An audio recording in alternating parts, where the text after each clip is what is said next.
Okay, oh, let me double check this email to make sure that this person can get in.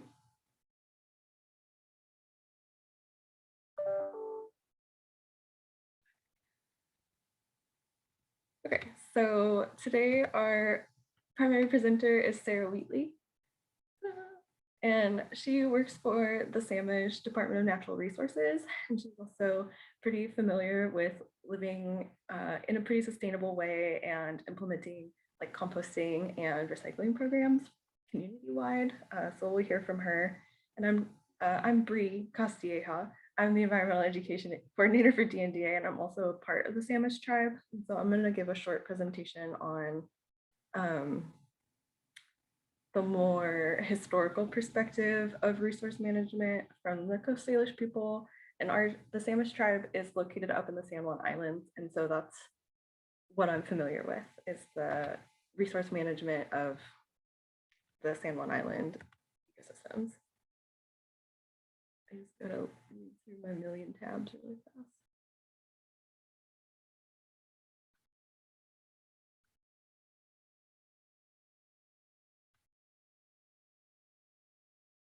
And if you have any questions, feel free to put them in the chat, or you can unmute and ask, or there's like a little yellow Zoom hand that you can raise. And Caroline is the other person whose video is on, and she also works for DNDA, and she can help manage that. Caroline. Okay, so Coast Salish peoples and resource management. Something I just wanted to point out about, like, obviously we have like our historical Coast Salish art style, which like the more northern styles are known as form line, and these are sort of not form line, but you can call them form line if people know what you're talking about. But what I wanted to point out here was like this digging stick, and these are like traditional digging sticks that are used for like digging up roots, such as like, you know, camas. I call it like the starchy sweet potato of our ancestors, and it's just, camas was like a flowering plant with a very starchy root bowl, but there's other roots and stuff to dig. And so there's this quote about salmon, and it's, "The salmon would return upon millions. And my elders tell me these runs were so abundant that you could walk across the river by walking across the backs of those returning salmon."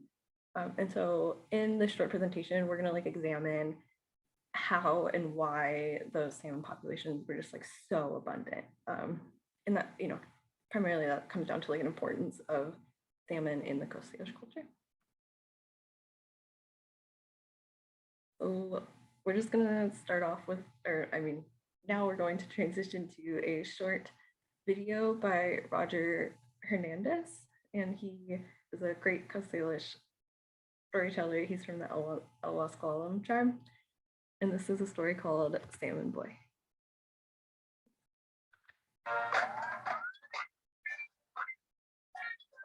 Hello, my name is Roger Fernandez. I'm a Native American artist, storyteller, and educator. I belong to the lower Ecological tribe. We are known in our real language as Nixclayan, which means strong people. The English speakers couldn't say Nixclayan, so they call us Clallam. And so I come from the strong people. That's what Nixclayan means, strong people. I'm going to share a story with you because storytelling is teaching, and I want to teach you something. But I'm not like a classroom teacher where I come in and kind of like tell you something, give you a test or a quiz, and you got to go get the right answer. A storytelling teacher just tells you the story. You must find in the story what you have learned. Because I just want to make sure, can you guys hear that okay?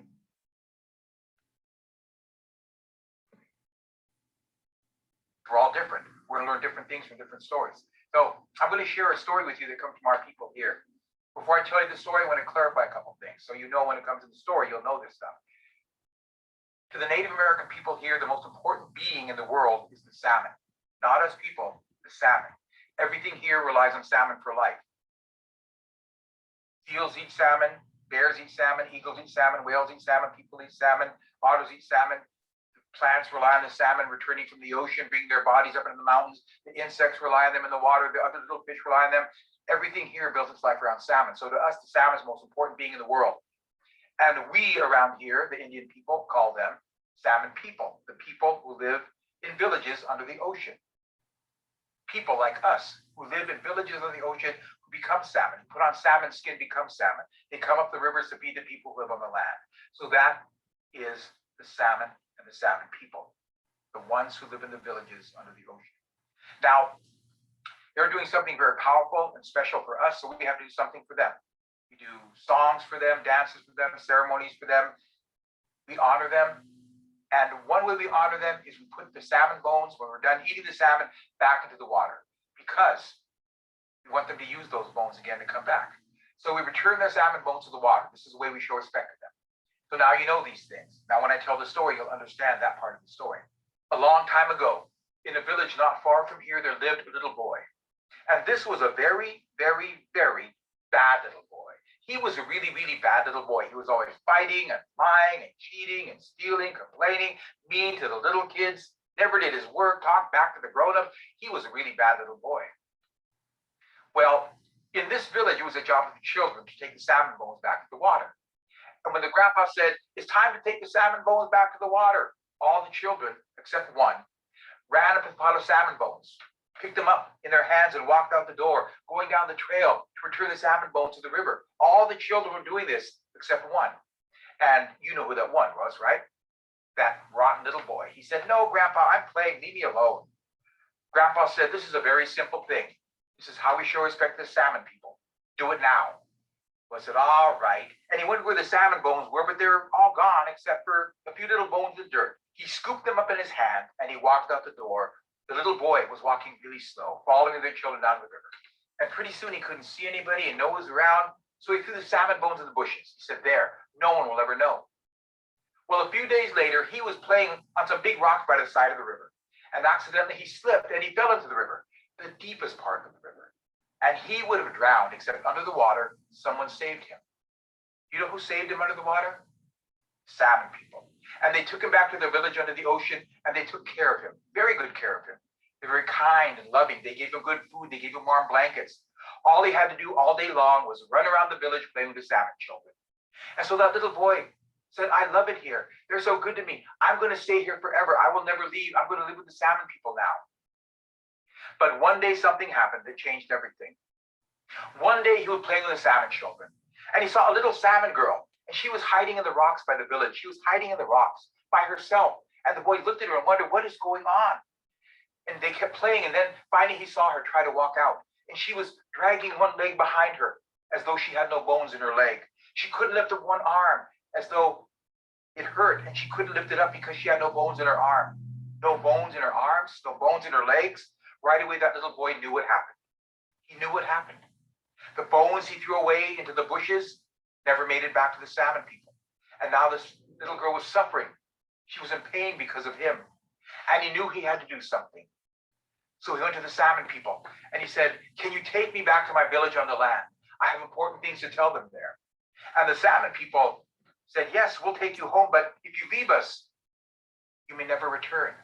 You cannot come back to our village. You'll be gone forever. And the boy thought, and he said, it's very important. I must go. And so they took him back to his village on the land, and he came walking out of the water in front of the village. And the people saw him coming, and they said, look, the little boy's coming back. They thought they would never see him again. They thought he had drowned and they would never see him again. But here he was returning to them, and they rushed up to hug him and to greet him. But the boy said, wait, stop. I have important things to tell you. First, that spoiled, rotten, mean little boy that you used to know, that is not me anymore. I have changed. I am a good person now. And I must tell you what I have learned. The things we do on the land affect the things that live in the water. The things we do on the land affect the things that live in the water. We must respect and protect the house of the salmon people. We must respect and protect the house of the salmon people. And this is what that little boy taught his people from the time he lived with the salmon people in their villages under the ocean. And that is all the story called Salmon Boy. And there are many ways to tell this story by different tribes, but it's always the same. A boy returns to teach people something new. Okay, that's it. So hopefully you guys can see some of the symbolism in that. He took a couple moments to repeat the fact that what we do on the land affects things in the water. And that's like still profound, especially today with the way that resource management has gone. from like the westernized perspective of being like very extractive. It forgets the holistic manner that what we do on the land affects the things in the water. And so another thing about how the Coast Salish people have seen like the salmon is that like the return was like an act of love and generosity, because the journey, right, the life cycle, if you if you went to school in Washington, I feel like everyone learns about the salmon cycle and how they just go through this crazy journey and they have to like swim upriver with like their scales coming off and they need to reproduce them again. And so that's not forgotten for Coast Salish people. And the fact that they make that journey is partially why that's seen as so significant. And there's also the symbolism behind that journey is seen as like representing overcoming hard trials, and the fact that like it's the strength that it takes to do that and that we embody that strength also. To the native. So something the old ones, what do the old ones do differently? At least in my tribe, we have been told to call like the elders and the ancestors and the people who lived, especially before colonization, the old ones, and that was like the most respectful. And so, what did they do differently pre-contact versus what has happened since post-contact? And one of the most significant things that like was a really key staple for the Coast Salish tribes, especially the island people and people who really heavily relied on salmon, were reef nets. And so with the crazy large salmon runs, the rule was to always let one salmon run go through. Like the first one you just never touched to like ensure that there was a continued population.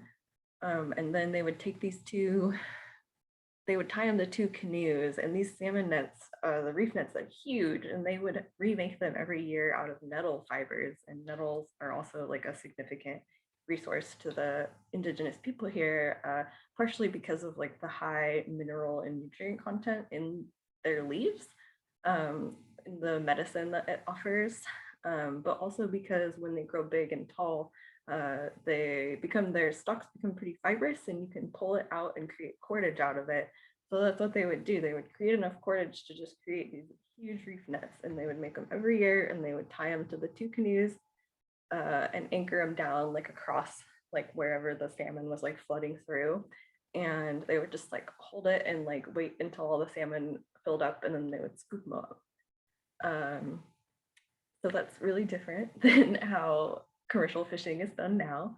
And then another thing that was done was like the hunting of seals and small whales to reduce predation on the salmon, just to create, so they actively worked to reduce populations of other things that preyed on salmon in order to ensure that there was like an abundance of it for them to be able to use. And then another really interesting thing, Sarah and I talked about it earlier, was like the sea urchin feast. So like a really like traditional delicacy are the sea urchin. It's like the eggs part. They're huge in Japanese culture also. If you haven't had them, they're awesome. If you like oysters, oysters kind of taste like the water, I think. And then sea urchins are like that times 10.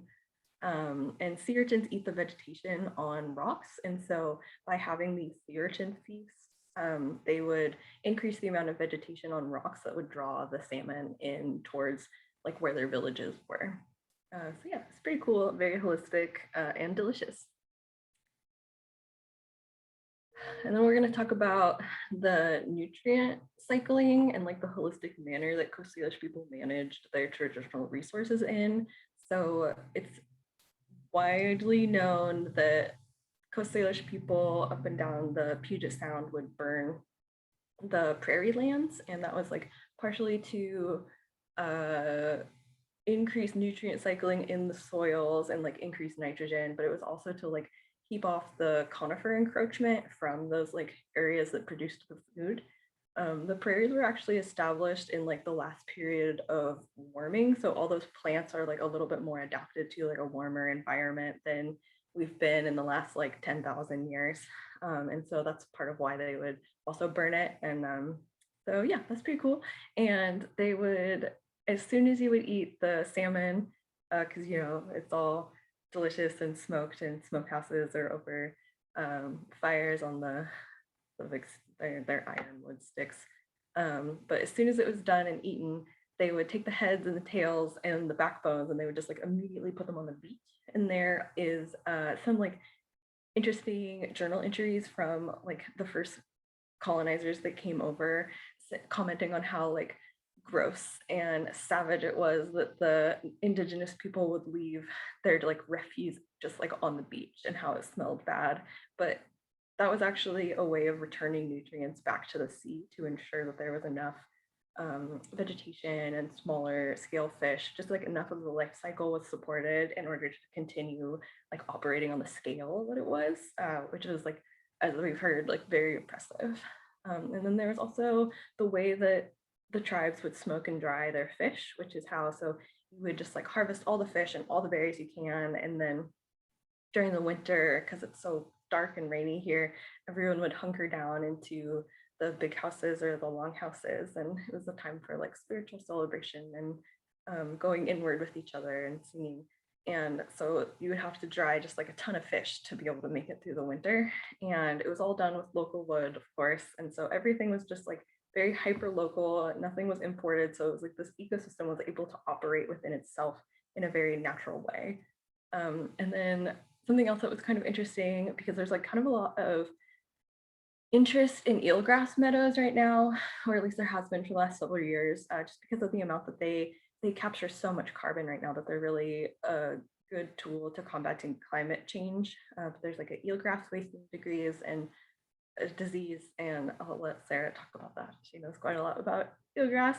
But they would take the charcoal ashes and any like burned refuse back to the eelgrass meadows, and I to increase nitrogen production is like my or not production but like uptake in order to like increase the adaptability, you know, just like you want to make the eelgrass really buff, and so that was like to do that. Okay, so then colonization started to happen and the treaty rights happened. Sort of, that's like very reductive because there was like a bunch of wars and stuff, but eventually it happened to where a bunch of the Coast Salish tribes came together to sign the Point Elliott Treaty. And like the very first thing that they asked for was like, we need access to our traditional foods. And so that means salmon, along with like other the roots and the berries and everything that had been sustaining the people for thousands of years. So the Treaty of Point Elliott was signed in 1855. Is up in like Mukilteo is the site of where, excuse me, where it was signed. And in exchange for the rights to fishing and hunting, they ceded 54,000 acres. And so I think it's like really important to highlight that they did that in exchange for the rights to fish and hunt on their traditional grounds. And now with treaty rights, well, like everything has been bought up by like land developers and private owners that people can't really access their traditional lands anymore. Like it's so much like shut down. And then there's also the massive decline of salmon. And so that leads us to the question, like, are these treaties really being honored? And like, what role do we have in honoring them and like preserving this ecological diversity and integrity as was signed on this treaty, you know? And I guess that maybe comes down to like honoring the wishes of your ancestors, even if they didn't necessarily like honor them themselves. So it's like a weird precedent, right? I don't know. Maybe there's just like, I feel like the best thing you can say a lot of the times is just do better. And that's how I feel about like the treaties. Okay, so what can we do? We can all continue to learn about the Coast Salish culture and their treaty rights. I know we're just gonna slip this in casually with like the upheaval of all the residential school graves and stuff. It's like becoming more talked about, like what happened with like residential schools and the adoptions of just like how thoroughly basically the Catholic Church and European settlers attempted to eradicate the culture. So the more that we can uplift and talk about like the traditional Coast Salish culture, the more reparation-y, I guess, restitution can happen. It's just like not letting the culture die and like taking an active role in that, in the history of our country. So through that, you can ask questions, you can read, and come into stuff like this, or like supporting other Native and Indigenous events and community and art. You know, there's a lot of Native inspired art, and we try to go for inspired Native art. And so if you, lots of people like love the Coast Salish style of art because it is just like so striking and beautiful, but just important to like support the local artists that are making that art today, especially like a lot of that stuff got stolen from museums and stuff. And then this last point I think is really significant. It's like the importance of building your own relationship with the land. And you need, you know, the Coast Salish people and most Indigenous people lived in reciprocity with the land rather than from like this very extractive viewpoint. And so in order to like facilitate a shift away from like an extractive mindset to a more reciprocal mindset, we have to work on our own relationship with the land. And so just anything you can do to like more fully connect to nature and be more present and understanding of like the systems and integrities of ecosystems is like great. And no matter what your culture is, your culture, no matter what your culture and your history and your ancestors were colonized by someone. And so there is history there, and it's important to learn that. Okay, I think that's all I've got. Are there any questions?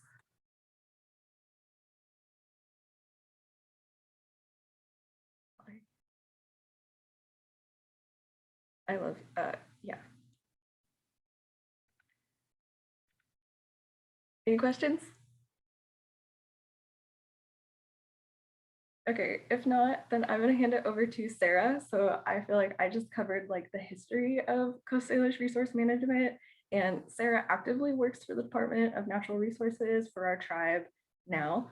And so yeah, we'll go from history to current perspective, and just like keep in mind that while I feel like it's very like it can be very touching to hear about the way that our ancestors interacted with the landscape, that no matter what we're doing in order to like implement any change, we have to operate within these systems of colonial structures. And so it just looks different, but we're doing our best. So Sarah, do you want to maybe introduce yourself a little bit more? Sure. Hi, I'm Sarah Wheatley, and I have the honor and privilege of working for the Samish Indian Nation Department of Natural Resources. And our department kind of does a little bit of everything as far as environmental restoration and research and all of this is concerned, which is one of the things I really love about working for a tribe. I worked for lots of different science agencies and scientists before this.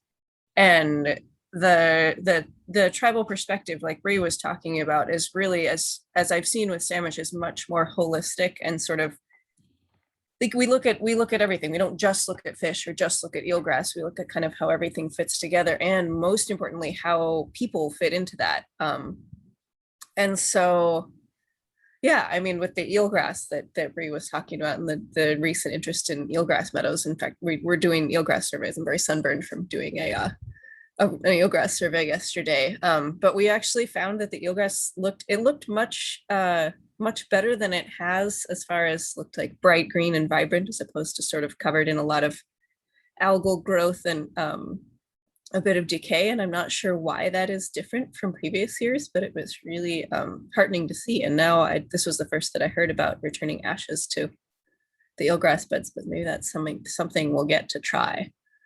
So that's sort of on the front and the restoration end of things. But as far as what people can do to help be in a more reciprocal relationship with the environment, before I worked at Samish, they instituted a part of their bylaws, a part of their code, that at all Samish events, they would be zero waste. So anything that the tribe buys or purchases for events has to be able to be recycled or composted, or has to have like a full circle lifespan if those things are available. So for big events like the canoe landing, or for small events like, you know, cultural weaving workshops or things like that, all of those, we have to buy compostable cutlery and dinnerware, or use reusable things. And the tribe is always sort of working on how to do that better. So our department gets to kind of make suggestions. Recently, I think they purchased a lot of reusable plates for big events so that we eliminate that waste entirely. And like people will show up to events with plastic water bottles. Like not everyone comes in with the awareness of that law, or of the, you know, the modern ways. Everyone is sort of aware of the old ways and the old relationships with the environment in the stories, but sort of modern ways to do that, not everyone is aware of them. But and so we also sort of take that opportunity to educate people, and gently, kindly, like we don't give people a hard time for bringing plastic water bottles or anything, but we sort of show them the resources for the recycling, and emphasize the link between the traditional relationship and the current ways to live kindly on the earth, which is harder, right? Because our systems aren't designed for that anymore.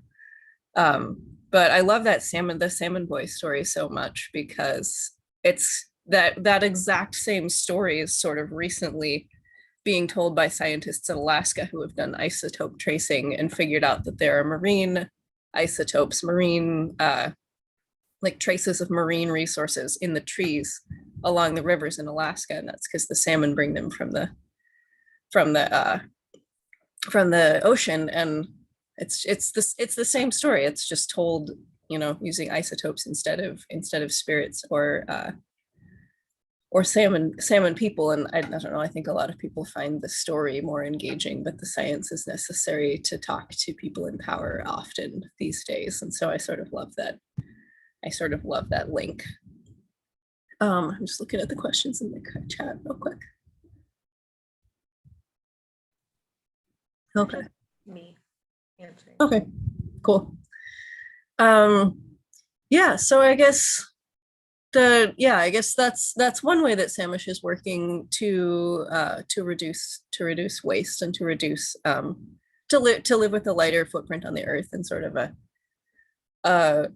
a relationship that benefits the earth and is not just taking. And that's the link to the traditional ways of doing that is very, very strong and is emphasized. But yeah, does anyone have any questions about that? Or like about ways that we can work on that?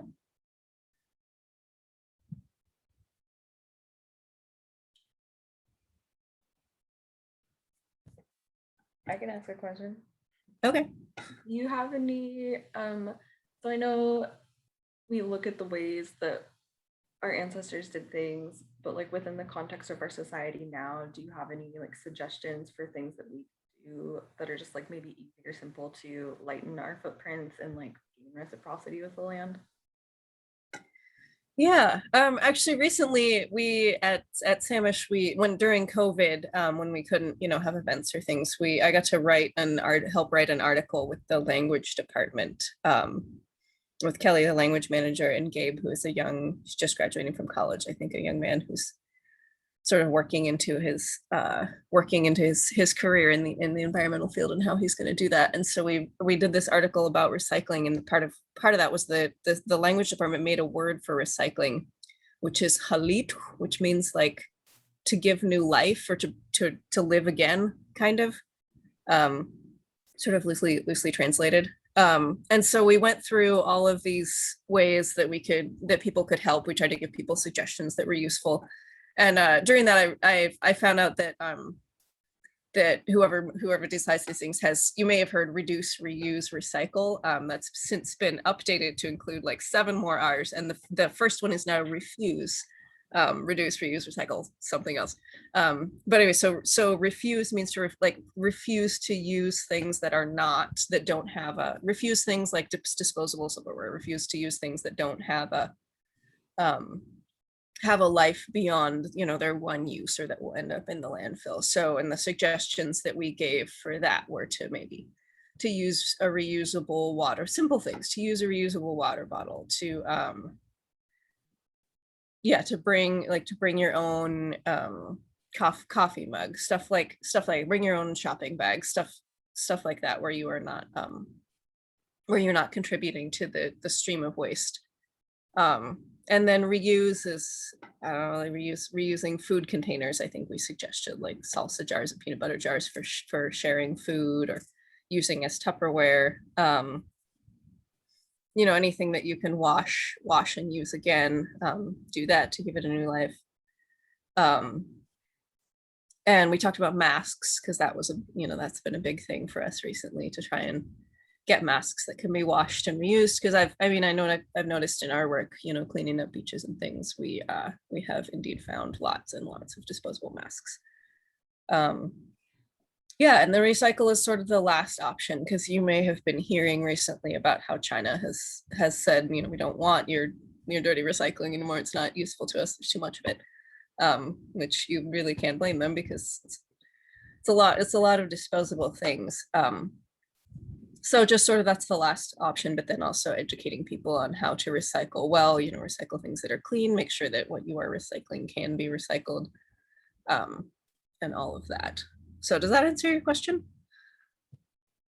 Well, I have a link that I looked up how to, because I answer this question a lot for people at work. It's funny, like working in the environmental field, you sort of see what environmental questions are reflected in popular culture a lot, and then people will come up like I'll have this conversation with perfect strangers about I work in the environmental field, and people will be like, what about the plastic in the ocean lately is the big question, but people will come up with all of these different questions. And so I've been hearing this one a lot about, like, how do we know what's good to recycle? I recycle all these things, like we've been doing this for a while, like why is this all new and strange? So I just looked up for Seattle the how to recycle things and how to find out whether something can go in the recycling, and I'm pasting that link in the chat, because in case it's useful for you or anyone that you might happen to have the opportunity to informally educate.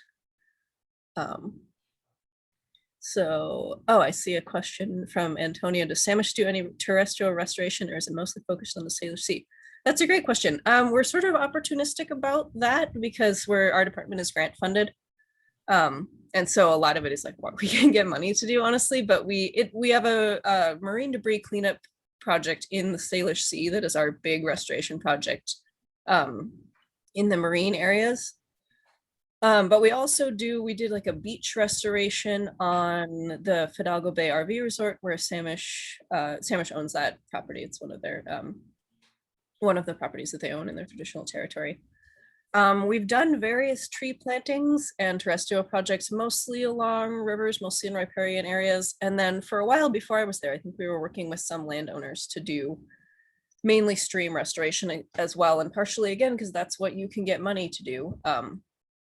But also I think there are plans afoot. Samish just bought a number of other properties, including they're going to expand their preschool and their daycare center.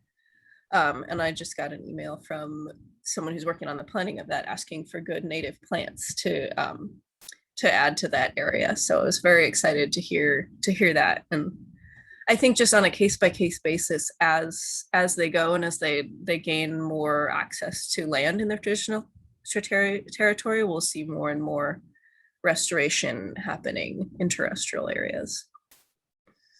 What about there was like a prairie bald project? Oh yeah, like a land survey on Huckleberry Island.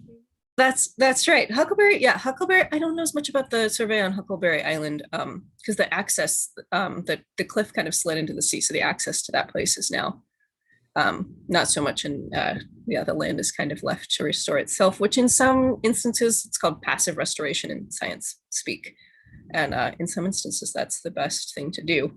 But also on Cypress Island, we have a grassy bald restoration project, which I'm the project lead for, and it's one of my favorites. And we are trying to return to, I don't think we'll be able to burn there, but we're trying to return to the prairie management that was practiced by many different tribes, but presumably Samish in the islands. And we're removing, the problem that is happening is that since that management by burning has ceased, conifer trees are slowly encroaching in on these grassy bald areas and endangering the species that depend on them, on those patches of light in the forest matrix, basically. So we've removed some trees with the help of conservation corps crews, who I really like working with because they're often these really interested and earnest young people who are trying to learn exactly what we're talking about, how to live in a more reciprocal way with the land. So I enjoy getting to work with them and to educate them a little bit on what we're doing and learn from them as well. So basically we're removing trees and then seeding those native bald species, a lot of which have cultural importance and relevance, like camas and chocolate lilies and the wild onions and some other grasses as well. So yeah, I guess that's a good bit of terrestrial restoration, just all different things. And like I said, we have like a million projects, so it's easy for me to get talking about one and then forget about others. So Bri, thanks for bringing that one up.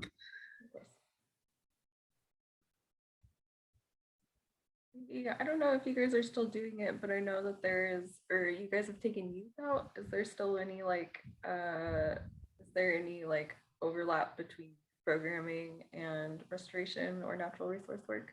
Taking what's out now? Youth, children? We have gotten to do that in the past. I'm not sure, honestly, how much we'll get to do in the future, and we really didn't get to do a lot during COVID, which was hard. Like, I don't know, I wish we had known earlier that being outside was sort of pretty safe.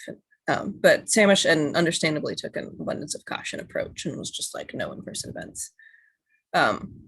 But yeah, we have gotten to, and this is mostly me and Kelly, the manager of the language program, and my colleague Toby, who works in my department and is a member of the Samish Nation as well. This is mostly the three of us sort of like really pushing for youth programs and sort of making them happen and bringing them to people in charge, being like, you can't not do this. Here you go. We will take the youth camping. So we've gotten to take kids out to Cypress Island to camp out there and taking them hiking. And they did like a little restoration project where they removed some Scotch broom, which was very awesome to see how enthusiastic they were about taking out the invasive species. And I heard later that that's like what they went home and told their grandparents about, like, we took out the plants that are taking away the territory for the medicine. So that was really neat to hear about how stoked they were to do that and to feel like they were helping. They were adding, they were being a good thing in the ecosystem. And then we also took them backpacking up Park Butte, up by Baker Lake, and that was really incredible too, just to see them sort of look out along their territory and realize like, oh, this is what the whole watershed looks like, and this is where the the rivers that feed the Salish Sea start. And yeah, so it's sort of my favorite. That's my favorite. When I get to do that, that's my favorite aspect of the job, I think. Yeah, I think it's so important to involve the youth, and I definitely like see a parallel between like the traditional like puberty ceremonies and like the vision quests, or like there was like more ceremonies around moving into adulthood and like your capabilities as a human, and I can see that reflected in like restoration work or even overcoming a task like backpacking up the mountain. So I think that that's really cool work that you guys are doing. Yeah, well, and teenagers get such a bad rap in like loud colonizer society, but it's this part of your life where you're deciding who you're going to be and what you want to stand for and how to make yourself stand out in the world. And it's just, I really love offering those opportunities to do something that's super useful and that brings you closer into a reciprocal relationship, especially for those kids to whom that's part of their story, that's part of their culture.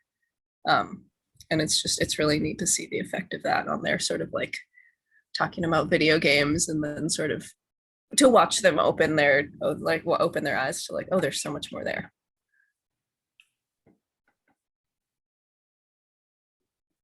Yeah, I have more questions, but I wanted to leave the floor open for anyone else who has any questions or thoughts. We're a pretty small group, so Yeah, I guess I'm curious why people wanted to attend, if there was something that you wanted to learn particularly about reducing waste or about living in a more reciprocal way, or if you came with an open mind, or yeah, if there were any particular reasons people had for attending.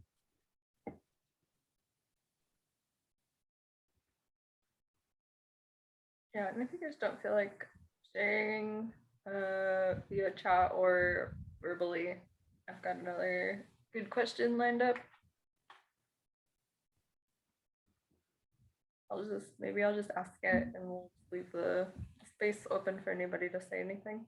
But I was interested while like talking about like the holistic intact ecosystems, which was like a way, there's like this parallel between colonization and like invasive species or like introduced species. And I was just wondering, because your work is so heavy on island hopping just by the nature of the traditional lands of our people, what efforts are done to like reduce like cross contamination between species on different islands and such? That's a super big concern, especially with the Balds project, just because we're going into these sensitive habitats that are kind of, they have some parallels with disturbed areas, which are, you know, the easiest place for invasive species to take hold.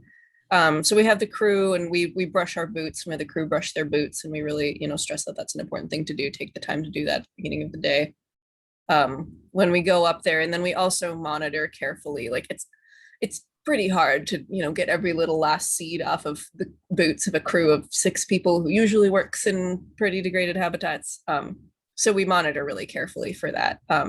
But so far we really haven't seen any new invasive species in the Balds, and yeah, no, we're gonna continue to keep an eye on that. But that's most of what we do. And then yeah, I guess a lot of it is just paying attention and making sure that we're not introducing, you know, invasive species. A lot of the islands have you know, Scotch broom and other of the big worrisome invasive species already. I think partially because livestock were brought to a lot of different places. So there's that. And then there's Spiden Island, which has like a lot of weird game animals from various parts of the world that is just there and odd in its own way. But we don't really get to go. Island? What's that? Who owns that island? You know, I don't know. What's that? It's I don't know who. Oakley sunglasses. He bought Really? that island and moved a bunch of wild game animals from Africa to like hunt. And then the DNR somewhere was like, no. Yeah, I mean, the state DNR owns quite a few of the islands. I don't know who owns Spiden currently. Is it still the Oakley Sunglasses I don't know. I heard that when I was working with the San Juan Island Conservation Crew. Oh, okay. In 2016. Okay, yeah, so Skagit County has a really good map tool where you can like click on any property parcel, which is a really colonial way of looking at it, but you can click on it and see who owns it. But San Juan County doesn't have an equivalent thing to my knowledge, so I don't know how to find that out. But yeah, and I guess that's the other thing working out in the islands, particularly with the marine debris project. We see a lot of odd things, and that's one of them. But yeah, go ahead. I just had a follow-up question about like the cross-contamination of invasive species and such. Just like if you had any like insight or advice on how as we move through the world, and especially natural spaces, to reduce our contribution to any like sort of like invasive spread. Mostly cleaning off your shoes or what has contact with the soil. So mostly cleaning off your shoes is something that, you know, we emphasize a lot. Also in marine habitats, if you're going between lakes or rivers or between areas in the salt water, we have a protocol for cleaning we have felt soled boots, and we have a protocol for cleaning those that involves using like 409 to do that, because there are some really prolific invasive species. The European green crab is one that we're focusing on right now. But you know, crabs start out as tiny little plankton. You can't see them. And so making sure that we don't spread that is a big concern for us. Yeah, actually, that was going to be my question. What are sort of the main invasives in the marine habitat that you guys are? working on? Right now that we're working on is mostly the European green crab, and we set traps to where it's a detection effort at this point. We think that they started out in like San Francisco, and then the larvae came up on, the marine currents, and they established a population in Souk, BC. And then they're like slowly flowing down. Why they don't get in, they're mostly on the coast. Why they don't get inland is sort of an open question. But there have been some detected recently in Bellingham Bay and Padilla Bay. So we're doing detection trapping in Fidalgo Bay. We set traps, and then we see what's in there. And we haven't caught any so far. We haven't found any molts, but there have been a number found in neighboring Padilla and Samish Bays. So it's super important to have that detection, because then if you do find them, the Department of Fish and Wildlife will come out and do an intensive trapping effort and try and trap. And I think they like freeze the crabs, and then they do genetics work on them to try and figure out how the populations are moving, because that will help scientists to try and stop that invasion. But it is very concerning, because that species can really do a lot of damage to like eelgrass habitats and to the clam populations in particular. So that really affects, culturally important resources that a lot of people are aware of and know about. So that's, yeah, it's a strong concern, I guess. And there are other marine invasive species like the Batalaria snails, but they don't seem to do as much damage, and they're also really well established. So to do anything about them would be very difficult. Ooh, I'll also post the link to the crab team in here. So there's the Green Crab Project is part of a larger project led by the University of Washington and Sea Grant, and the people who lead it are just fantastic community scientists. They're really great at like sort of sending out these hilarious and well thought out communications, and making we have a lot of volunteers help out with this project. So making that really worth the volunteers' time. And I'm proud to be part of that project. It's really it's very fun, and they're just good teachers. Let me see if I can find that link super fast.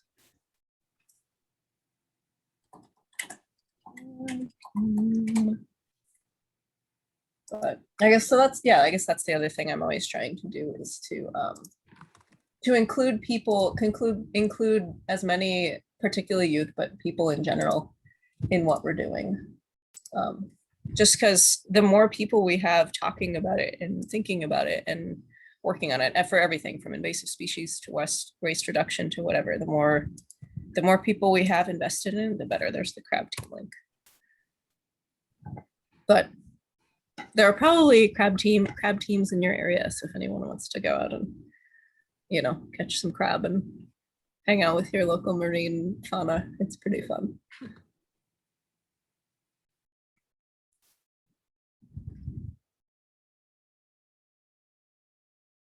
Yeah. Guys, oh, you should go. Oh, also, I'm going to put another link in the chat for, this is the place names story map. I'll put this one in, and the other link to all of our story maps. But we have in our department, we have a guy who's really good at making, at using GIS and making maps that sort of tell stories at the same time. So this one is the Coast Salish place names map, and I think that's super important to share, because both to keep the language alive and to realize how many links to the resources that are there and the ways that people related to that landscape are in there. So I think what happens is if you hover over a place, it will show you the place name and what it means. And like Bri was talking about the reef nets earlier, I know one of the islands is like the place where we reef net. Because that's the way that the currents are. It makes it just right for that. Oh wait, I'm gonna send you all of our story maps also. So, and then this is just our department's story map page, where there's lots more, and a lot of these are collaborations with other departments. But this just has more about our various projects. So we're working on one about the prairie and bald restoration. but that one's not done yet, but it'll be up there sometime. So if anyone is interested in looking at that, yeah.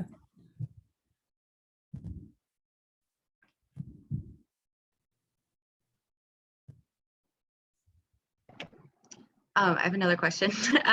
Is there any like specific pollution that you all have to work with to try and combat up there?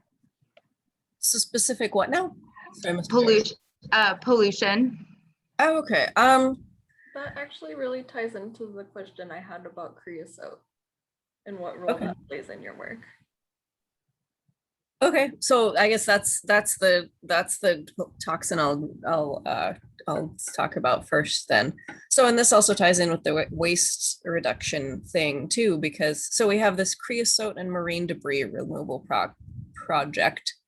And mainly what we do there is we take out creosote treated logs. So if you're not familiar with that, that's if you walk by a telephone pole on a hot day and you notice kind of a like smell that doesn't smell like you should be smelling it, that's creosote, and it's a hydrocarbon. And if it's really not good, particularly for marine organisms, because it especially like orcas and things toward the top of the food chain, because it bioaccumulates. That means it gets in the fatty tissues and then it does not leave. It does not go through the animal. It just stays there. And I think it can cause like orca birth defects is the current science on it, but it's also really not good for anything that's breeding or is in a sensitive life stage in the intertidal if there's like a big greasy log, soaking your beach. So what we do for that is that we get to go around on a boat and look for these things. And then we take, again, a conservation corps crew of resilient young people who carry around this insanely heavy stuff and put it on the boat. And then we take it back to the dock and to a toxics disposal place in Oregon right now, where it just goes into a triple lined landfill. And a big question we get is like, that's still a dead end. What's a better reciprocal way to do that? And there are some studies going on about fungus. There's a fungus called Trainwrecker fungus that can and so called because railroad ties are also treated with creosote, and this fungus can like eat through them, and I guess it can cause train wrecks if it eats through too many of your railroad ties. So there's some research going on about that fungus and how that might be used to treat and to decay those chemicals into something that the earth can then deal with. So I'm hoping that goes somewhere and that maybe they're able to treat that entire landfill with it. Who knows? But yeah, so that's one pollutant that we're working really hard with. And a big part of why we're doing that is because of the southern resident orcas and how important they are to the Coast Salish people as non-human relatives and as a keystone species, to say it in the language of science, in the Salish Sea.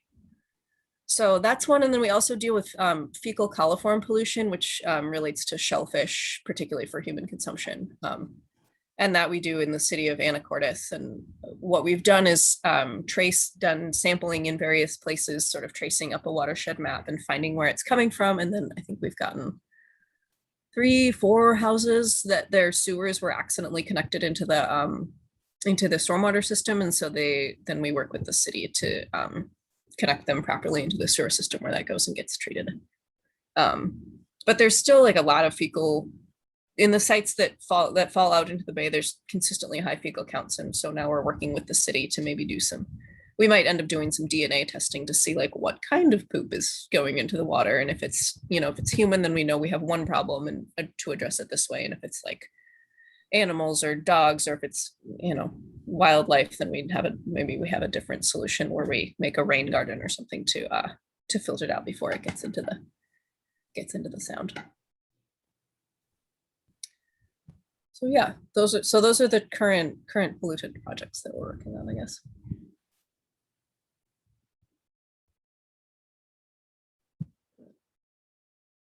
I don't know, Bri, I thought you'd be excited about the Trainwrecker fungus because I know you love.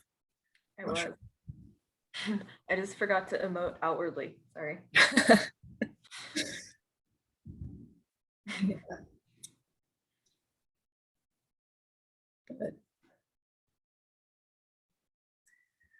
I don't know, earlier we were talking about, Bri and I were talking about sort of solutions that that people could, that like everyday people like you and I can apply in our lives. Like obviously a lot of, particularly around trash and waste and the ways that we talk about the things that we use and then dispose of.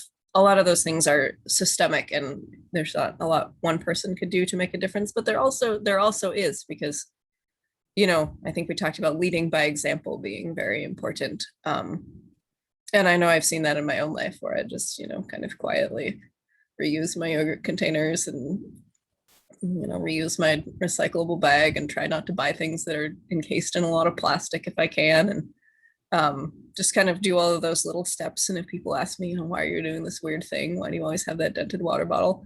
I kind of explain, you know, and like, I don't know, I guess from a young age, I guess working for Samish has been has been super helpful for me in learning, because from a young age, I guess I came at it sort of more from a Western scientific perspective, but I was really like, I liked to be outside. I liked that was just where I felt at home. And so I felt like a need to help. I saw threats to the environment. I felt a need to help. And it's been really neat to come in and learn from this culture that has an ancient practice of doing exactly that. But yeah, but just even taking those small steps and then like telling people about them when they ask. I try not to like push too hard, because sometimes that can make people you know, feel stubborn about it or back into their feel accused, I guess, and that kind of causes them to back away. But I just try to like to learn how to do those things better in my own life, and then to illustrate that and talk about it when I can. But yeah. Oh, any other questions or thoughts?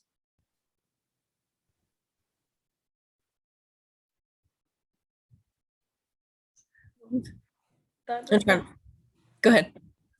that just made me think a lot about just like the viewpoint shift between looking at ourselves as just part of an ecosystem versus like the viewpoint of like having an ecosystem to serve us almost. And just Mhm. like, I don't know, what have been like the most profound moments through your work in like creating that shift in mind? That's a good question. It's something I think about a lot, especially with those stories like Salmon Boy, where there's sort of like a clear scientific parallel with it, I guess, or like scientific, I don't know, descendant, maybe just translation. I talk a lot about it as different languages, because that's kind of what it seems like in my mind.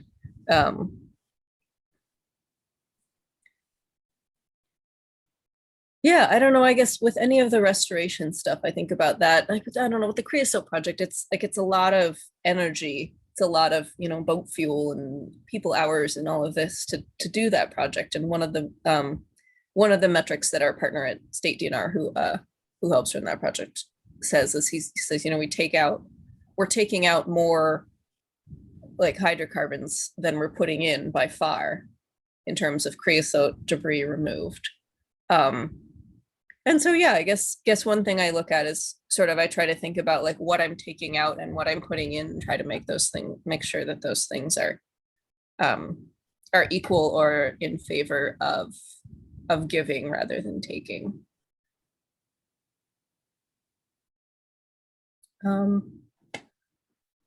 I think also just getting to spend time in and learn more about the place that I call home. I don't know that there are like specific moments so much as just being in a place year after year and like seeing the seasonal changes and seeing, when the madrona flowers start to bloom, and, knowing when things are going to happen, because I have just spent a lot of time in the place, knowing when berries are going to be ripe, knowing when the fairy slipper orchids are going to come out, knowing where they're going to be. And I just get this intense satisfaction of just being aware of those things. And that in particular is something, that's sort of, I guess that sort of feels more like having a relationship when you know about a place and know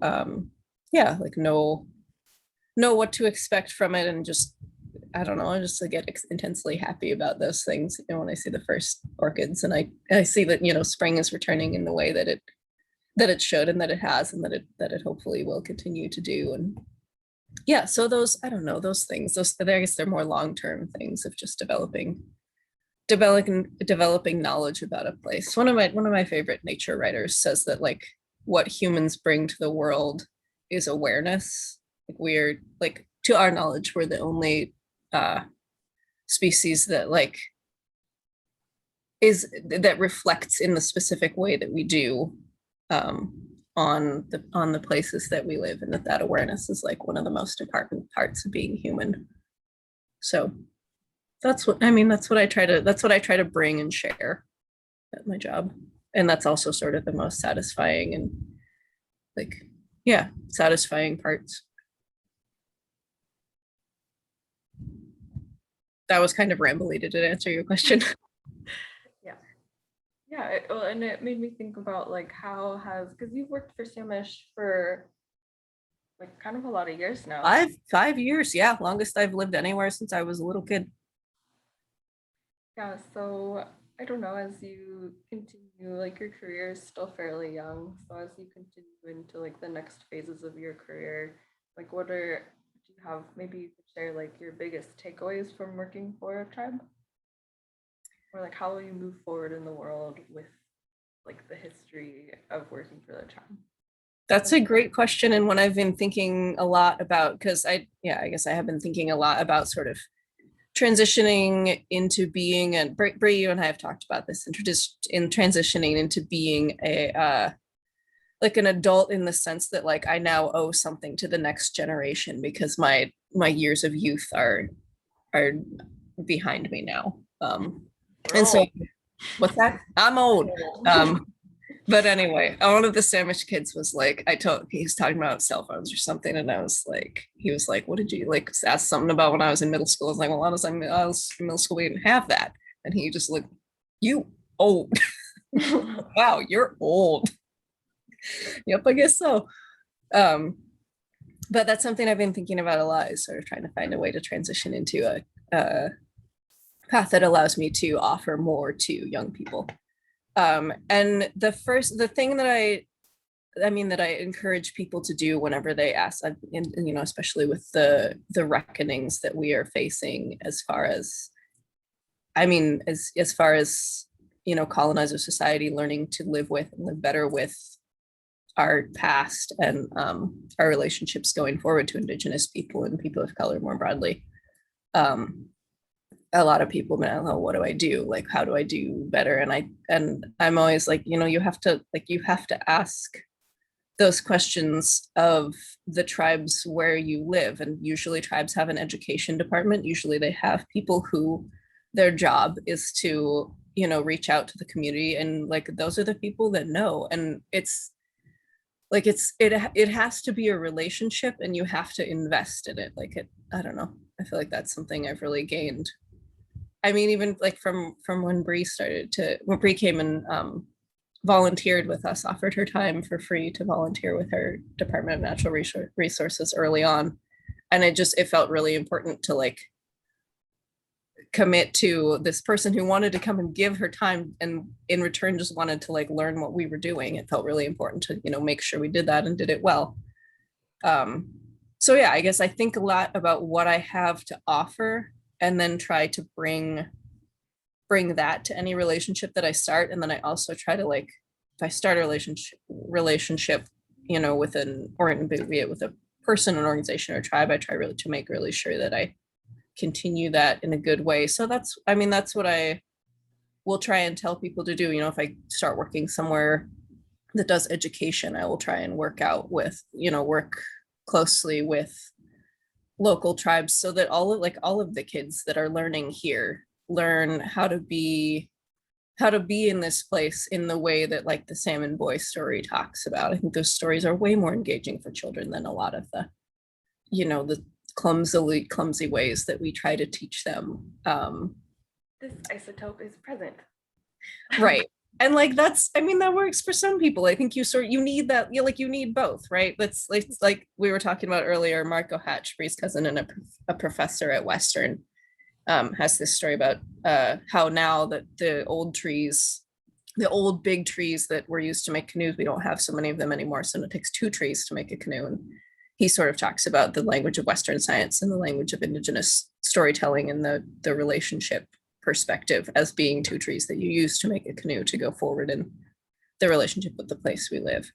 And so, I mean, we need both of those languages. I think you need science often to, draw a line in the sand for, governments and people in power, but you also need stories to engage like the little humans who might grow up and do that work, or even who might be active in that work as youth, as children. So I don't know, those are things that I'll bring. I think I've gotten to work a lot with the language department and learned a lot of words, and I think I'll bring those words with me and sort of explain those concepts. Because what's been shared with me is that language, like some things are some cultural things are not to be shared widely, but language is sort of like language is something that is to be shared and is to be remembered and recalled and restored, I guess. And so there are many cultural concepts that are sort of contained in the language, and I think that's one way that I will try and share that. Yeah, there are probably, I don't know. I think also my perspective has shifted. I remember a long time ago once you were like, wow, sounds like Samish is really rubbed off on you. And I think a lot of my perspective has just shifted. Some things confirmed, stuff that I already believed as far as like, as humans and as this dominant species in the landscape, we need to pull our weight. And that we go as the world goes. So it's to our own benefit to have better relationships with the world. And also that's just, that's what I find satisfying in the world. And a lot of that has been confirmed. And now I have this other language to use and this other way to talk about it. And I have endless gratitude for that. And I think sharing that perspective in whatever ways are appropriate for the people who I'm sharing with and the perspectives I'm talking to, I think that's something. And I guess the maintaining relationships again, like I'm sure I'll be talking to you, Bri, and to Kelly and to Toby for the rest of my life about all of these things. And trying to find ways to keep helping and keep being useful to your work and your projects as well.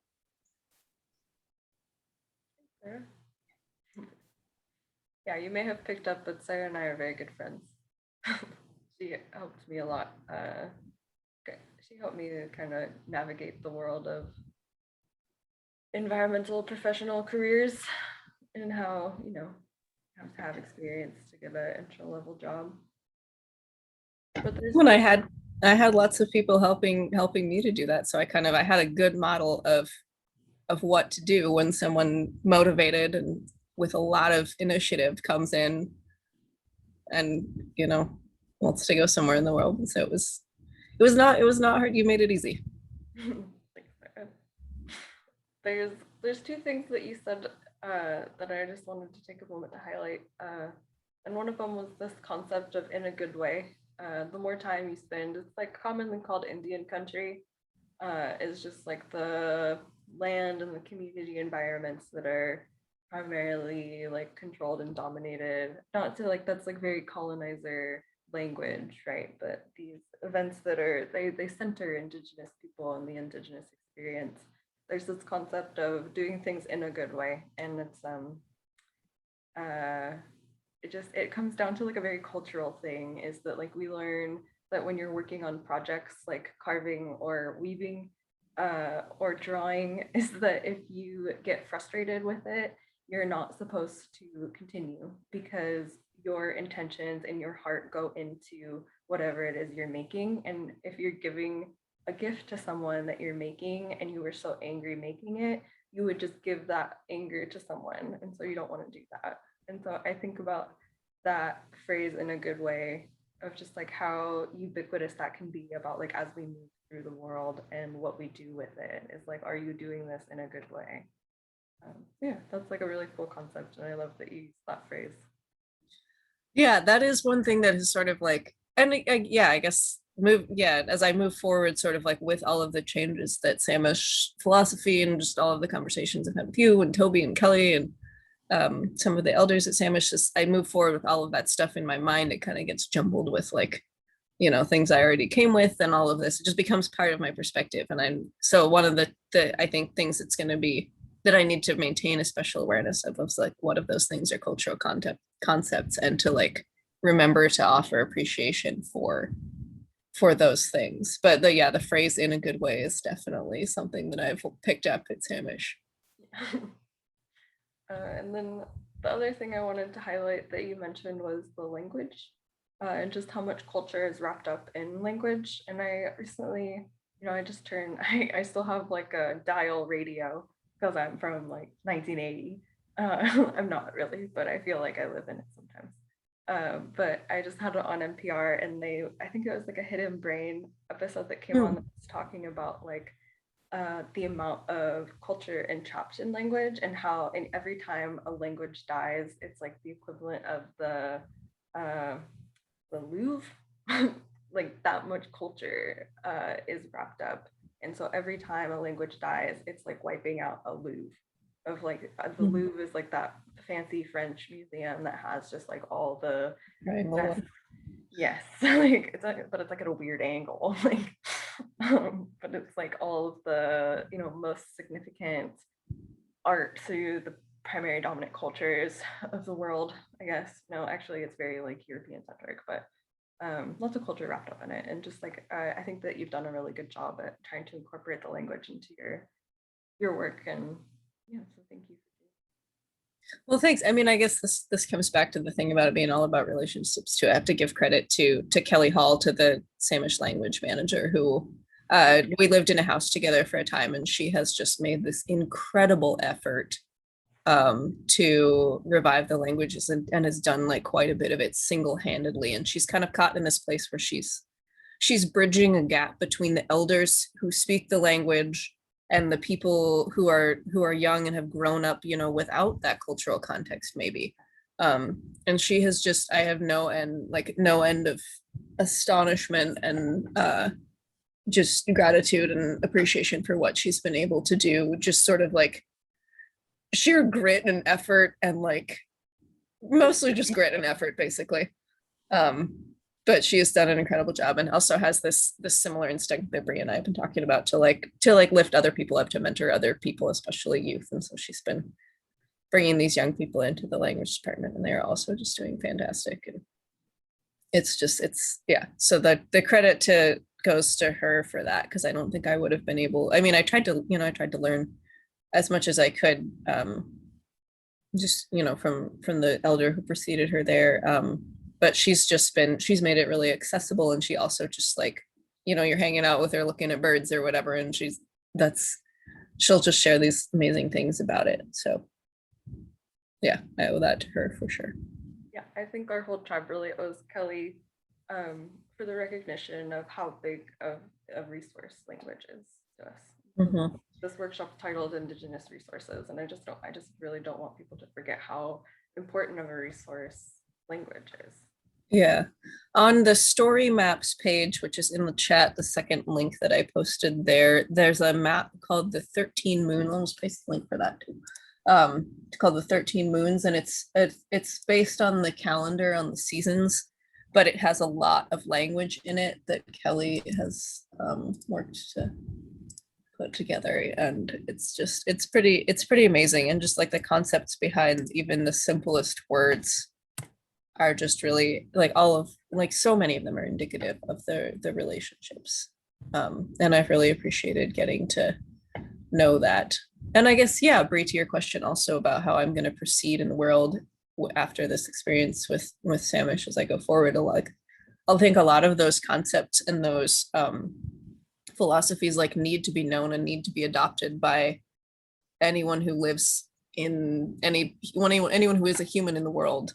But that needs to be done in a good way. It needs to be done with the proper respect and the proper attention to the people to whom who have generated that knowledge. And so I think a constant part of my work will be learning and relearning and continuing to try and do that as best as I can. Yeah, I talk a lot about decolonizing in a lot of my work, and I think that language is like one of the best ways to do that, just because it shows how the ancestors thought and how they communicated, and even just like the way English is like we have our subject first, but in like oh, I also wanted to comment, but in so our language group is called Straits Salish, and I think I'm pretty sure it's the same with Lachute Seed, but I think the verb is first instead of I don't actually know. I don't know the sentence structure, but it's different. Do you know? I don't totally know either, but there is one thing I learned very early on is that most words are verbs, and then to turn them into a noun, you put like a S in front of the word, but it's not always the word that you would think. Like, I think the word for fish is chano, but the verb associated with that isn't like fishing. It's like to look for or to find or something like that. So it sort of like embodies the, you know, the challenge of like seeking out fish and then catching them. Yeah. Just interesting, right? Yeah.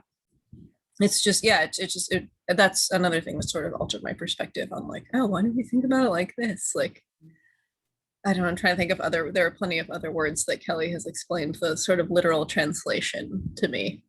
And there's like the concepts are often like, they're sort of beautiful in that they just like make your heart feel differently about the way that things are seen. And I just wanted to take a moment to talk about the language groups that we're talking about right now. If you live in more the Puget Sound area, you're probably more familiar with Lachute Seed. And that is like we have northern and southern Lachute Seed, and that all the languages are divided up based on the water bodies. And so Lachute Seed is everyone on like the inside of the like Puget Sound and up, whereas like we're Straits Salish, and we share that language group with Saanich, which is really close to Toria, and then also Elwha. And so Elwha is in Port Angeles. So if you look at the comparison of where the language groups are to water bodies, it's like we are the Strait of Juan de Fuca now. And that's our shared language group. We also share it with Lummi, who's on it too. But then you go over to like Nooksack and Swinomish, who's right next door, but because they are river people, more or less, they speak versions of Lachute. And they're pretty similar, so there was enough way to communicate. There's like a couple letters are just different, and it's probably my predisposition, but I like ours more. But also there is the ones up in Vancouver are Hulkamelam, and you can kind of see how the Hulkamelam languages of Vancouver Island and Haida Gwaii are actually, I don't know about Haida, what their language group is, but they are considered Coast Salish also, but they're in Southeast Alaska. Anyways, it goes Hulkamelam, Straits Salish, Lachute Seed, and you can kind of see how like the meshing of Hulkamelam and Lachute Seed led to like the transition zone being Straits Salish. Kind of interesting too. Yeah. So are there any other questions? It's kind of just like me and Sarah talking about tribal resources and stuff, which is fine. I think it's a great opportunity to share about things that maybe people don't hear so much, but would, you know, if you have any questions, would love to hear them. Yeah, and if you don't have to talk, if you want to type them into the chat, that's also, I find that more accessible. I don't like to turn on my video and talk if I'm not presenting. So yeah, that's open too. I'll remind people. Sarah and I both have experience with being the shy friend, where you like try to say something and only one person hears it. Yeah. I also lead a Girl Scout troop, and I've been, you know, so I've been working like this over virtual with kids for the whole duration of COVID. And yeah, I find that it's easier to get children to share their thoughts if they don't have to like say them. And I feel the same way as well. So yeah. Yeah, Antonio said he doesn't have much to share, but appreciates the conversation. So thanks. Yeah, thank you. I feel like I've also sort of learned a lot just for being present in conversations. Yeah. So yeah, thank you for coming, for being here. Maybe, I guess Valerie dropped off. I don't know if that was intentional or not. But She says, all very interesting. I appreciate your time and information. oh, send that to me. She has somewhere to go, somewhere to be. Okay, yeah, no worries. Yeah. I was just like had like another thought about like a traditional resource that we could talk about a little bit, maybe was like the woolly dogs and like the importance of like wool in Coast Salish culture. You know, I don't know. Nobody really does. Do you guys do any work on Guaymas? We do. We have a partnership with the Skagit Land Trusts that we just started, and yeah, I guess this is another thing that I don't always share or talk about or get a lot of opportunity to talk about. But a lot of these projects have come around just because of, you know, informal conversations. You know, my boss is talking to somebody at a conference. They make some connection. We get some funding. We have a project, and this is kind of similarly. I was having a conversation with a friend who works for Skagit Land Trust. And they, through a long community process, bought Guaymas Mountain, which is was the highest point on Guaymas Island, and there's a big bald up there with tons of camas. It's super beautiful. And so we are sort of mentoring them in the process of doing this ecological integrity assessment, which we did before we started removing any trees or doing this project, just to see, you know, how the balds were doing. And it's a way of measuring, you know, whether our work is effective. As well in restoring the place to more what we want it to be.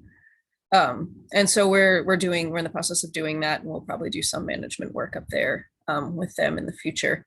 And that I really like that project because that bald is accessible to Samish citizens. Like, you don't have to. There's a ferry that goes to Guaymas. You can go check it out any day of the week. You can go up there and look at it. And I know Bri and I were planning a camas digging experiment where we were going to try and scientifically measure the effects of digging camas on the populations of traditional plants. And then we were also going to include the kids in that. But unfortunately, we had COVID happen, but hopefully we'll get to do that. And then I broke my leg. That's right. I mean, we wouldn't have been allowed to do it this year anyway, because Samish is still taking a much abundance of caution approach. And it's been like pulling teeth to get any volunteers. A lot of our work depends on volunteers, and it's been really tough to figure out ways to do that safely and make it able to happen during all of this. So we wouldn't have been able to do it this year anyway, but maybe next year. Yeah, and I think that like the inspiration behind that was just like looking at the coevolution, like really like everything we've been talking about with like the plants and the resources that are traditionally considered natural resources has just been like cultivated through a coevolution with plants and humans for the last like 13,000 years. Yeah, which was when the last ice age happened. So we have our plant communities now for the last like 10 to 15,000 years, which is why I use that time frame. But yeah, so just thinking about like the co-evolution of plants and humans is like very present everywhere. It's like how we eat the food that we do, and so just that from a more traditional perspective. So like wondering about, is the disturbing of like the soil and like aeration, does that actually lead to like better populations of camas? And I know Robin Wall-Kimmer did that study on the sweetgrass, where it shows that if you pick sweetgrass and like tend to it, it does grow a lot better. Yeah, which makes sense, right? Because grass is something that grows in it's like a primary succession species. It grows first when you disturb something. So if you're continuing to create the disturbance, you're continuing to make the habitat that plant best thrives in. I do know I used to work at a native plant nursery before this job, and I know that when they like planted, you know, they grew all sorts of native plants, and when they planted camas and grew it in the, you know, the cultivated field year after year, the bulbs got like substantially bigger. Yeah, the seed collecting guy he's worked a lot with native communities from here to Alaska. He's 79 or 80, I think, and he's still like shredding around collecting seeds with these elderly native folks. It's awesome. But anyway, he would bring a bulb in every once in a while to the room where we were like starting the plants and just be like, look at this freaking thing. Like, This doesn't grow in the wild. And I do wonder, well, because we have now there is Camus quamashia is like our normal camas, and then there's a different species called Camus lectinii that's known as like giant camas. And so I do wonder about the overlap or where those like came from, the roots. The roots. From what I understand, Quamash was the more dominant kind here, but I think they were both here, and I would imagine that that's probably a result of trade with East Side nations. But I don't know as much of the history of it as I would like. And I know like Jan from Samish would go over to the East Side and like dig camas with a group of people,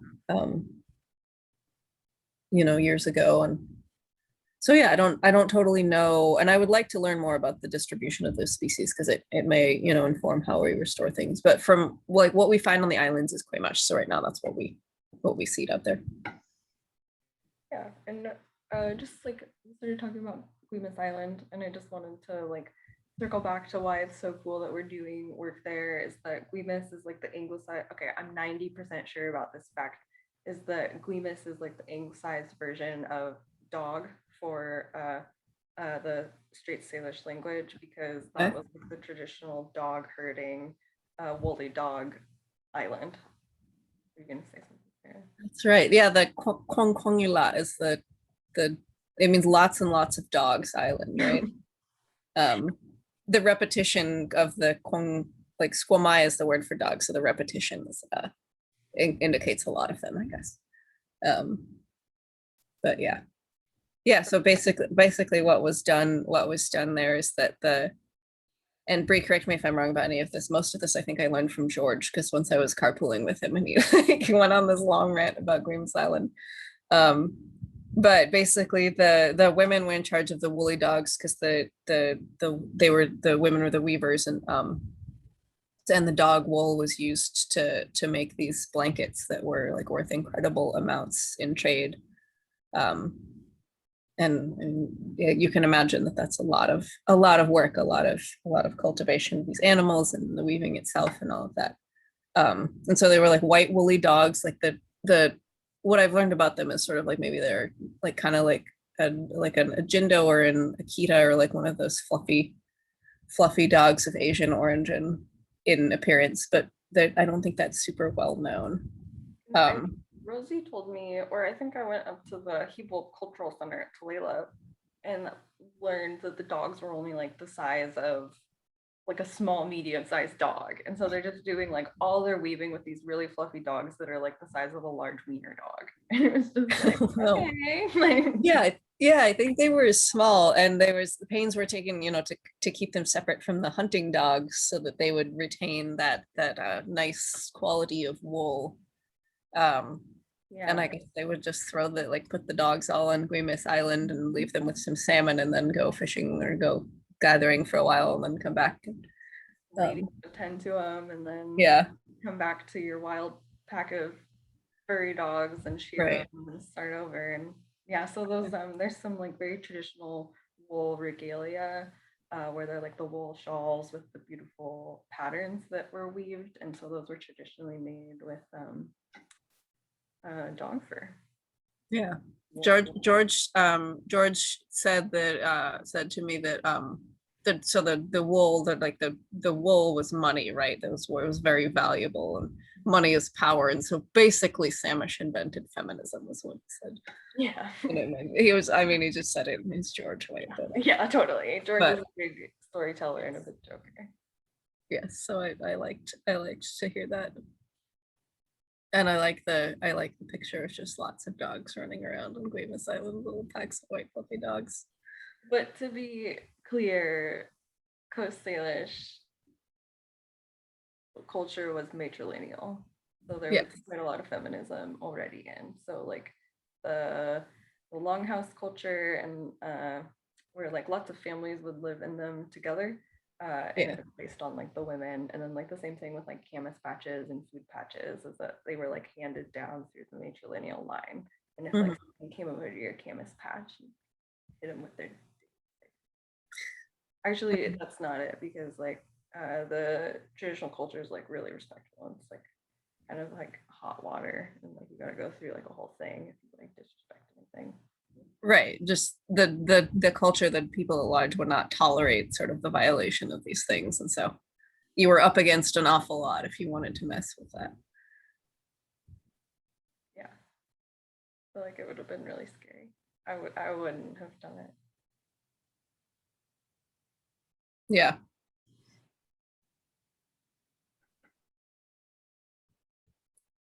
Okay, any more questions? We're coming up on our 2 hours. I feel like Sarah and I have covered kind of a lot. Yeah, I mean, it seems like we kind of diverged from the original topic, but I guess that's another thing I've sort of noticed working for Samish is that all things sort of like relate in these circular ways that we might not think of in a more linear colonizer concept. Yeah, lots of indigenous resources. They're just not always like the traditional westernized term for resources. Yeah. And yeah, I wanted to highlight the way that the Coast Salish people handled their waste to try to serve as like an example for, or like almost like a model for us to sort of strive towards, because our waste system is just so backwards, really. Yeah, with the cultural concept of sort of seeing responsible waste disposal as a matter of cultural respect. And a benefit. It was like right. all had a purpose. Yeah. Yeah, it's definitely disheartening to just see so many corporations just wrap everything in plastic. As consumers. Yeah. Set up to act away. Yeah. In one way, I'm starting to sort of see that shift as companies that are trying to intentionally build a green product or a product that has a full life cycle. And it's translating that into the dominant language, of money and where people put their money and all of that. But I think in a diversity of tactics, I think it's going to take a lot of people learning the indigenous philosophy, but it's also going to take, it's also going to take people taking the model that a lot of us are more comfortable with, as far as like, oh, I'm buying a thing and, this is how I deal with the thing that I bought. It's going to take that, people approaching it from that perspective too, to help that. And I don't know, some of the disposable packaging being made of mushrooms and plants, and oh, this is a resource now. This is something that can be turned into fertilizer or whatever end product is going to be turned into. I just saw that Chelan County got a glass recycling pulverizer and is going to try and bring those jobs and that service back to their community. So those are some sort of ways of translating it into different languages, different practices. Yeah, I got like a food delivery system one time, and they had like those frozen, like the long flat ice sheets they use to keep stuff cold. But it's frozen with like a goo that doubles as plant fertilizer. And so I just be wasteful, so I just put it on all my plants. And now everyone always, like, I have 1 million plants, so everyone always asks me like, what do you do? And I was like, put free weird gel fertilizer on them. But it's just cool. Like, kind of innovative and like interesting inventions, how to make things have more than one life. Yeah.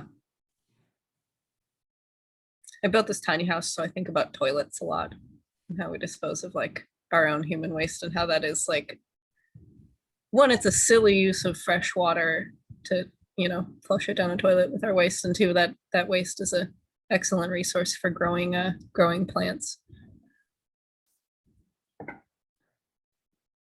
But that's a perspective change that I think is going to be tough to make. Hard sell.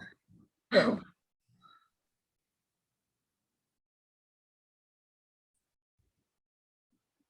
Well, we can probably wrap it up. Thanks for coming, Antonio. Yeah, thank you.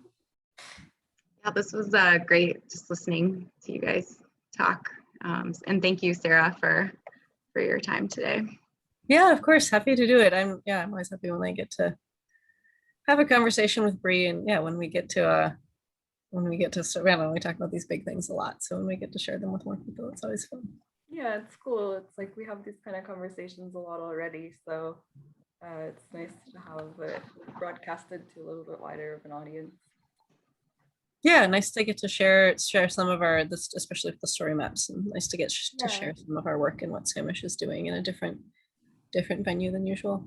I'll definitely send out all these story maps and the Crab Council out with the follow-up email, and we'll include it just because there was a lower attendance than normal. We're planning on like promoting it out to the world to watch as a resource to learn, and so we'll just include it. Cool. The story maps are so cool. Thanks for bringing them out for us. Yeah, that credit for that goes to Casey for sure for making all of those things, and then to Kelly again for contributing so much of the knowledge and the sound bites with the language and everything to it. Oh yeah. Used to not like to hear her voice, but it was the only way to like teach anyone the language. So now we always hear Kelly. Yeah. I'm gonna put the there's a post survey that helps with like our grant reporting, but I don't know. There's so few people here that it's like not super crucial to do it, but it's still helpful. We just like compile the data, but actually 3 of the 4 people here have filled it out before, so I can always transfer the data over, except for your review of this workshop. And yeah, this is actually our last workshop. Probably, I think they'll probably not be virtual after, barring any sudden circumstance changes. So yeah, it's exciting to be able to wrap this up and move on to the next phase. Thanks for being here. Yeah, thank you for having me. I hope I was able to represent my work in a good way, to use that phrase again. Yeah, I think it was great. Thanks, Sarah. Okay, I'm gonna end it. All right. Hi, CM. But yeah, I just got Bye.